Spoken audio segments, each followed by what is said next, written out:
صدقہ دینے کا انعام۔ ایک روایت میں آتا ہے کہ ایک آدمی جا رہا تھا کہ بادل سے آواز آئی کہ جاؤ فلاں کی کھیتی کو پانی دو، تو وہ آدمی بادل کے ساتھ ہو لیا، تو بادل ایک پہاڑی پر برسا، وہاں سے ایک درے میں سے ایک نالا سا تھا، اس میں آیا،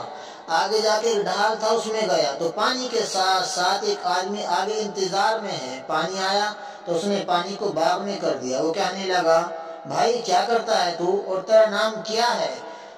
اس نے نام بتایا تو اس نے کہا میں نے بادل سے آواز سنی کہ فلاں کی کھیتی کو پانی پلاؤ، کہا کہ اگر یہ قصہ نہ ہوتا تو میں تمہیں کبھی نہ بتاتا۔ اصل میں بات یہ ہے کہ اللہ نے مجھے باغ دیا ہے، جب یہ تیار ہو جاتا ہے تو میں اس کے 3 حصے کرتا ہوں، ایک حصہ فقیروں کو دیتا ہوں، ایک حصہ اپنے گھر میں اپنا خرچہ کرنے کے لیے رکھتا ہوں، اور ایک حصہ پھر اس میں لگا دیتا ہوں اس کی تیاری کے لیے۔ اس حدیث سے معلوم ہوا کہ زمینداری میں جو فصل آئے اس کا ایک حصہ آگے فصل پر لگانا چاہیے، تب جا کے فصل کا حق ادا ہوگا۔ مادی لحاظ سے کیسا خوبصورت طریقہ اللہ کے نبی صلی اللہ علیہ وسلم نے بتایا کہ 1/3 حصہ اس پر لگاؤ، تب جا کر صحیح فصل تیار ہوتی ہے۔ تو اللہ نے فرمایا